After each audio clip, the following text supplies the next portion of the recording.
آ جائیں آپ نماز عیدین کے طریقے سے، تو وہ تو ہوتی 2 رکعت ہے، چاہے وہ عید الاضحیٰ ہو یا عید الفطر ہو، 2 رکعتیں ہوتی ہیں اور اس میں 12 تکبیرات ہوتی ہیں، جو ابو داؤد کے اندر حدیث موجود ہے، الموطا امام مالک کے اندر موجود ہے کہ 7 تکبیرات سورۃ الفاتحہ سے پہلے پہلی رکعت میں اور 5 تکبیرات سورۃ الفاتحہ سے پہلے دوسری رکعت، یہ طریقہ ہے۔ اور اگر کوئی بھول جائے تو رکوع کے بعد بھی کر سکتا ہے۔ اس میں طریقہ یہی ہے کہ اللہ اکبر کہہ کے آپ نماز شروع کریں گے۔ اگر آپ نے وضع الیدین کیا ہے تو آپ جب تکبیرات کہیں گے اللہ اکبر تو دوبارہ ہاتھ باندھیں گے۔ اگر آپ ارسال الیدین کر رہے ہیں تو اللہ اکبر اللہ اکبر، یوں 7 تکبیرات کو آپ پورا کریں گے۔ اور اس کے بعد یعنی ثنا پڑھنے کے بعد 7 تکبیرات، پھر اعوذ باللہ بسم اللہ پڑھ کے امام نے سورۃ الفاتحہ پڑھنی ہے، آپ نے تو سننی ہے۔ اور دوسری رکعت میں امام جب سورۃ الفاتحہ شروع کرنے لگے گا اس سے پہلے وہ تکبیرات کہتا ہے۔ اگر کوئی پہلے میں بھول گیا ہوا ہے تو دوسرے میں 12 پوری کر لے، یعنی یہ زائد تکبیرات ہی ہیں، سنت افضل عمل ہے۔ تو عید کی نماز کے اندر یہ ایک مین چیز ہے۔ اور عید کی نماز جمعے کی طرح دن کی نماز ہونے کے باوجود جہری نماز ہے۔ ویسے دن کی جتنی نمازیں ہیں وہ سرن ہیں، چاہے زور ایسا ہے، جمعے کی بلند آواز سے ہوتی ہے، اور عید کی بھی اگرچہ دن کی نماز ہے لیکن وہ جہرن پڑھی جاتی ہے۔ اور دوسرا فرق یہ ہے کہ جمعے میں خطبہ پہلے ہوتا ہے، نماز بعد میں، اور عیدین کے اندر کیا ہوتا ہے؟ نماز پہلے خطبہ بعد۔ یار میں نے بتایا کہ اگر ارسال الیدین کر رہے ہیں تو ارسال الیدین کریں گے، اگر وضع الیدین کرنا ہے وضع الیدین، چھوڑنا نہیں ہے۔ حنفی چھوڑتے ہیں، مجھے پتا ہے، ہاں وہ میں نے کلیئر کر دیا کیا کرنا ہے، اس لیے تو اس کو مزید کلیئر کرتے ہیں۔ عید کی نماز کے اندر ہمارے حنفی بھائیوں کے اندر یہ چیز موجود ہے کہ وہ ارسال الیدین کرتے ہیں، اور آخری دفعہ جب وہ تکبیر کہتے ہیں، خیر وہ 12 تکبیریں تو کہتے بھی نہیں، وہ 6 تکبیریں کہتے ہیں، تو اس کو باندھتے ہیں۔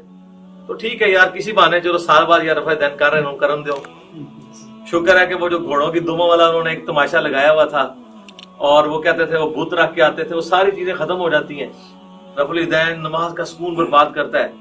تو جے سال بعد وہ سکون والی نماز دی بے سکونی کرنے لگے نا، یعنی سنت کے مطابق عمل کرنے ہی لگے، تو کرنے دیں یار، باندھنا کرا دیو کہ رفع الیدین ہونا تھا۔ عید قائم ہے تو ان کی ڈاکٹرین ختم ہے۔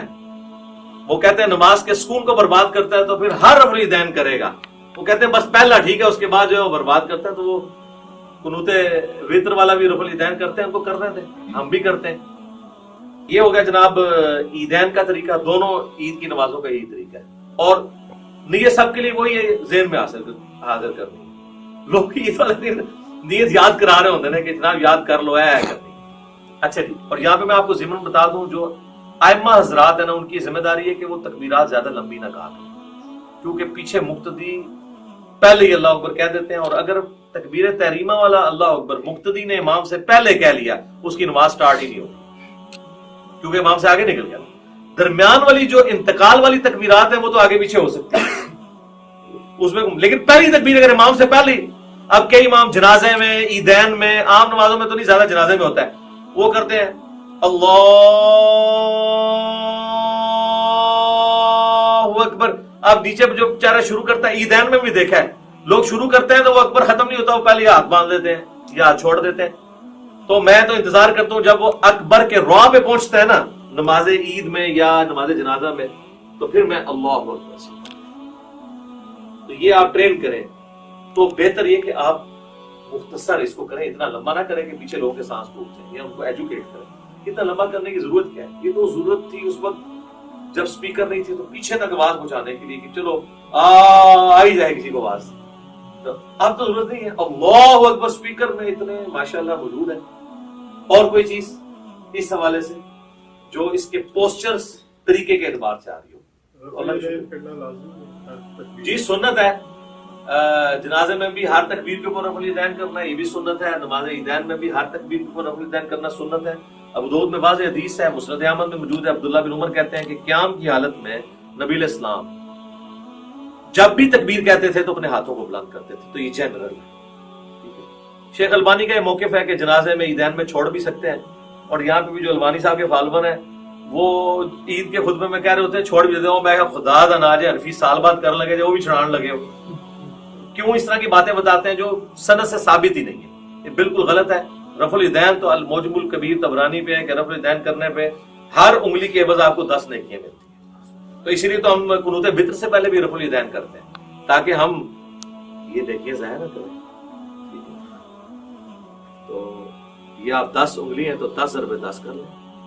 تو رفع الیدین کریں جی، وتر میں بھی کریں، عام حالت میں بھی کریں، جتنا آپ کر سکتے ہیں کریں. اب تو اللہ کا فضل ہے کہ رفع الیدین کی ایکسیپٹنس آ گئی ہے. کوئی مسجد ایسی نہیں ہے جہاں پہ آپ کو آمین اونچی کہنے والے رفع الیدین والے نہ ملیں. انقلاب تو آیا ہے نا جی، صدا تو جھوم رہی ہے طرف سے کہ نہ میں وہابی نہ میں بابی، میں ہوں مسلم. ایک ہی کتاب. اللہ کا شکر ہے لوگ کتابوں کے ساتھ جڑ گئے.